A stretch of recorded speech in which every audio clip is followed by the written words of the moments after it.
Hello everyone. आज हम लोग रिडॉक्स रिएक्शन में, और रिडॉक्स रिएक्शन का एक टाइप है जिसको हम लोग बोलते हैं डिसप्रोपोर्शनेशन रिएक्शन, उसके बारे में हम लोग स्टडी करेंगे। ठीक है, और देखेंगे कि हम इस रिएक्शंस को कैसे पहचान पाएंगे कि दिया गया रिडॉक्स रिएक्शन जो है वो आपका डिसप्रोपोर्शनेशन रिएक्शन है। तो सबसे पहले हम इस रिएक्शंस को डिफाइन कर लेते हैं, फिर हम एग्जाम्पल के साथ इसको समझेंगे। तो चलिए हम इसको डिफाइन करते हैं कि आखिर डिसप्रोपोर्शनेशन रिएक्शन होता क्या है। तो बोला कि a redox reaction in which same element present in a particular compound in a definite oxidation state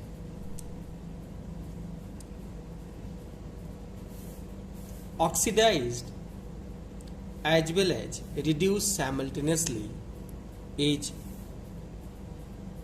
a disproportionation reaction। देखिए यहाँ पे आपको क्या बोला गया है कि अगर किसी भी कंपाउंड में कोई एक एलिमेंट है, ठीक है, और वो अपना उसमें एक पार्टिकुलर ऑक्सीडेशन नंबर शो करता है, यानी उसी एक एटम का क्या हो रहा है, ऑक्सीडेशन भी हो रहा है और उसी का अगर रिडक्शन भी हो रहा है, तो ऐसे रिएक्शंस को हम लोग क्या बोलते हैं, डिसप्रोपोर्शनेशन रिएक्शन बोलते हैं। देखिए डिसप्रोपोर्शनेशन रिएक्शन पहचानने का एक तरीका है, अगर कोई भी एक एलिमेंट अगर 3 ऑक्सीडेशन स्टेट शो कर रहा हो तो समझ लीजिए कि ये जो रिडॉक्स रिएक्शन है, ये रिडॉक्स रिएक्शन कैसा है, तो this is disproportionation redox reaction. चलिए इसको हम लोग एग्जाम्पल के थ्रू समझते हैं। देखिए हमारे पास एक रिएक्शन है H2O2 जिसको हम लोग हाइड्रोजन पेरोक्साइड बोलते हैं, और ये ब्रेक करके H2 प्लस O2 दे रहा है। देखिए ये रिएक्शन हम बैलेंस नहीं कर रहे हैं, बस हम इसमें समझने की कोशिश करेंगे कि क्या ये रिडॉक्स रिएक्शन है, और अगर ये रिडॉक्स रिएक्शन है तो क्या ये डिसप्रोपोर्शनेशन रिएक्शन है। तो देखिए पेरोक्साइड की अगर बात करते हैं तो पेरोक्साइड में ऑक्सीजन का ऑक्सीडेशन स्टेट -1 होता है, और हाइड्रोजन का तो आपको मालूम है +1 होता है। ये ऑक्साइड है तो इसमें ऑक्सीजन का -2 और यहाँ पे इसका +1, और ये फ्री स्टेट में है तो ये 0 होगा। तो चेक करते हैं कि क्या ये रिडॉक्स रिएक्शन है। तो देखिए ये +1 है, इधर भी +1 है, ये तो ऑक्सीडेशन नंबर चेंज नहीं हो रहा है, लेकिन ऑक्सीजन का ऑक्सीडेशन नंबर चेंज हो रहा है। ये -1 से -2 में जा रहा है, और -1 से किस में जा रहा है, 0 में भी जा रहा है। यानी एक जगह ऑक्सीडेशन नंबर घट रहा है और एक जगह ऑक्सीडेशन नंबर बढ़ रहा है। अगर ऑक्सीडेशन नंबर डिक्रीज होता है तो हम लोग रिडक्शन बोलते हैं, और ऑक्सीडेशन नंबर अगर इंक्रीज होता है तो हम लोग क्या बोलते हैं, उसको ऑक्सीडेशन बोलते हैं। ऑक्सीडेशन नंबर का डिक्रीज होना रिडक्शन, और ऑक्सीडेशन नंबर का इंक्रीज होना ऑक्सीडेशन कहलाता है। अब देखिए क्या ये डिसप्रोपोर्शनेशन रिएक्शन है क्या। तो देखिए यहाँ पे जो ये ऑक्सीजन है इसका आपको कितना ऑक्सीडेशन नंबर मिल रहा है, 3 ऑक्सीडेशन नंबर मिल रहा है। यहाँ पे आपको मिल रहा है -1, यहाँ पे मिल रहा है -2, और यहाँ पे मिल रहा है 0। तो याद रखिए किसी भी रिडॉक्स रिएक्शन में अगर एक ही एलिमेंट का 3 ऑक्सीडेशन स्टेट मिलने लगे तो वो डिसप्रोपोर्शनेशन रिएक्शन है। इसका क्या मतलब हुआ कि H2O2 का ही यहाँ ऑक्सीडेशन हो रहा है, और H2O2 का ही क्या हो रहा है, यहाँ पे रिडक्शन हो रहा है। तो जब किसी भी कंपाउंड में एक ही एटम का क्या हो रहा है, oxidation as well as reduction होना शुरू हो जाए, तो हम ऐसे रिएक्शंस को क्या बोलते हैं, दैट इज डिसप्रोपोर्शनेशन रिएक्शन बोलते हैं। चलिए अब दूसरा एग्जांपल लेते हैं हम लोग। देखिए acid react with base and gives S-2 H2O3-2 and water. अब यहाँ पे देखिए एसिड 0 स्टेट में, ठीक है, उसके बाद ये इधर -2 में आया, और यहाँ पे अगर आप S का निकालते हैं ऑक्सीडेशन नंबर तो X 6 2x minus 6 equals to कितना हो जाता है -2 और 2x इक्वल्स टू 4 और x इक्वल्स टू क्या हो गया +2। तो यहाँ पे इसका ऑक्सीडेशन स्टेट कितना हुआ +2 हो गया। तो देखिए यहाँ पे सल्फर का ही ऑक्सीडेशन हो रहा है और सल्फर का ही रिडक्शन हो रहा है, यानी यहाँ पे सल्फर कितना ऑक्सीडेशन स्टेट शो कर रहा है 3 0 +2 और -2।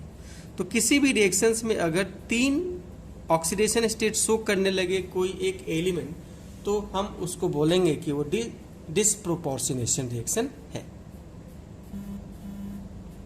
अब चलिए हम लोग ये देखते हैं कि KClO3 को जब हम ब्रेक करते हैं तो KCl और O2 देता है, तो क्या है डिसप्रोपोर्शनेशन रिएक्शन है, चेक करते हैं।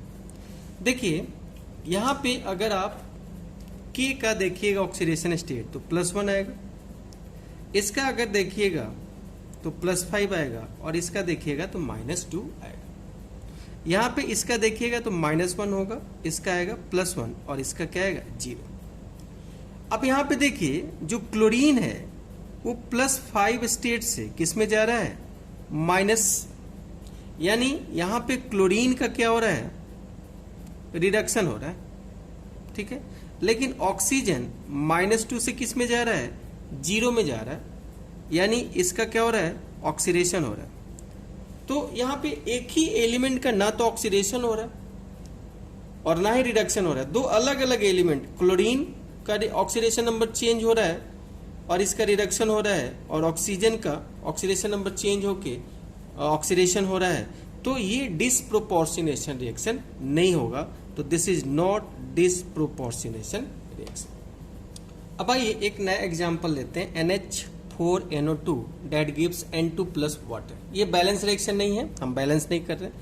अब आप देखिएगा यहाँ पे हमारे पास अगर इसको ब्रेक करते हैं तो हमको मिलता है NH4 प्लस और यहाँ पे मिलता है NO2 माइनस।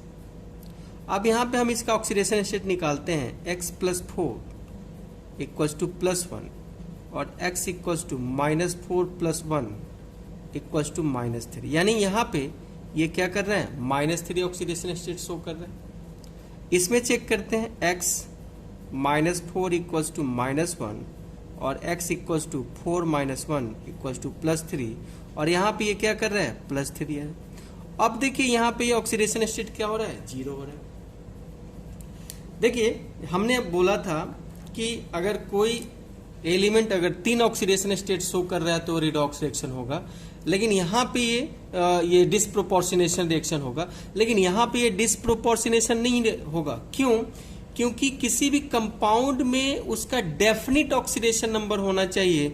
यहाँ तो इस कंपाउंड में नाइट्रोजन का डेफिनिट ऑक्सीडेशन नंबर है ही नहीं, एक जगह -3 शो कर रहा है और एक जगह +3 शो कर रहा है, तो इसलिए ये भी डिसप्रोपोर्शनेशन रिएक्शन नहीं है। अगर आपके पास इस तरह का केस है, KClO3, KClO4 और KCl दे रहा है, ऐसे केस में अगर आप देखिएगा तो ये +5 शो करता है, यहाँ पे ये +7 शो करता है और यहाँ पे ये -1 शो करता है। तो देखिए यहाँ पे क्लोरीन के 3 ऑक्सीडेशन स्टेट मिल रहे हैं और यहाँ पे देखिए इस कंपाउंड में क्लोरीन के डेफिनिट वैल्यू है, यानी यहाँ क्लोरीन का ही ऑक्सीडेशन हो रहा है और क्लोरीन का ही रिडक्शन हो रहा है, तो ये डिसप्रोपोर्शनेशन रिएक्शन है। This is disproportionation reaction. ये भी हमारा था और ये भी हमारा था, लेकिन ये दोनों हमारा डिसप्रोपोर्शनेशन रिएक्शन नहीं था। तो आइए कुछ लिस्ट देखते हैं और कुछ ऐसे रिएक्शन रिडॉक्स रिएक्शन को यहाँ पे लिस्ट बना लेते हैं जो कि डिसप्रोपोर्शनेशन रिएक्शन होता है। जैसे H2O2 दे रहा है आपका, H2 और O2, और यहाँ पे हमने इसको देख लिया, ये डिसप्रोपोर्शनेशन रिएक्शन है। आप इसको एक बार ट्राई करके देखिए। सेकेंड हमारा है, हमारे पास X2 है और इसको डाइल्यूट बेस के साथ रिएक्शन कराते हैं, तो X माइनस और देता है XO माइनस, जहां पे X की वैल्यू क्या ले सकते हैं Cl, Br और I। अब आप यहाँ पे इस सब 3 वैल्यू रख के आप अलग अलग पुट करके देखिएगा। अगर यहाँ पे हैलोजन का 3 वैल्यू आ रहा होगा ऑक्सीडेशन स्टेट का, तो समझिएगा कि डिसप्रोपोर्शनेशन रिएक्शन है। नेक्स्ट देखिए x2 प्लस ओ माइनस, फिर ये जा रहा है x minus plus x O F O three minus. यहां भी x की वैल्यू आपको Cl लेना है, Br लेना है और I लेना है। फ्लोरीन डिसप्रोपोर्शनेशन रिएक्शन शो नहीं करता है। तो इस तरीके से हमने 3 एग्जाम्पल देख लिया। नेक्स्ट एग्जाम्पल हम लोग देखते हैं। देखिए हमारा एक एग्जाम्पल है F2 plus NaOH dilute F minus plus O2 OF2 दे रहा है। देखिए यहाँ पे इसका ऑक्सीडेशन स्टेट क्या हो रहा है, 0 हो रहा है, लेकिन यहाँ पे इसका ऑक्सीडेशन -1 और यहाँ भी इसका क्या हो रहा है, -1 है। तो यहाँ पे ये डिसप्रोपोर्शनेशन रिएक्शन नहीं है, क्योंकि हम डिसप्रोपोर्शनेशन रिएक्शन में जानते हैं कि एक एलिमेंट का कम से कम 3 ऑक्सीडेशन स्टेट होना चाहिए और ये नहीं है यहाँ पे, तो इसलिए ये आपका डिसप्रोपोर्शनेशन रिएक्शन नहीं है। नेक्स्ट देखिए F2 को कंसंट्रेटेड OH माइनस के साथ रिएक्ट कराते हैं तो F माइनस और O2 दे रहा है। देखिए यहाँ पे F2 का ऑक्सीडेशन स्टेट F का 0 है और यहाँ पे ये -1 है, ठीक है। तो इस तरीके से आप देख पा रहे हैं कि ये भी आपका क्या रिडॉक्स रिएक्शन तो है, लेकिन ये डिसप्रोपोर्शनेशन रिएक्शन नहीं है, क्योंकि फ्लोरीन यहाँ 2 ही ऑक्सीडेशन स्टेट शो कर रहा है, यानी किसी तीसरे का इसमें आपका ऑक्सीडेशन हो रहा है। वो हम लोग इसको कैलकुलेट करके देख सकते हैं। यहाँ पे कुछ एग्जाम्पल्स हैं, आप लोग देख लीजिए और फाइंड आउट करिए कि क्या ये डिसप्रोपोर्शनेशन रिएक्शन है क्या। तो ये these all are example of disproportionation reaction. ये एग्जाम्पल आप निकाल दीजिएगा, क्योंकि एग्जाम्पल डिसप्रोपोर्शनेशन रिएक्शन का नहीं है। तो इस तरीके से हमने आज सीखा कि कैसे आप किसी भी रिडॉक्स रिएक्शन को डिसप्रोपोर्शनेशन रिएक्शन बोल सकते हैं।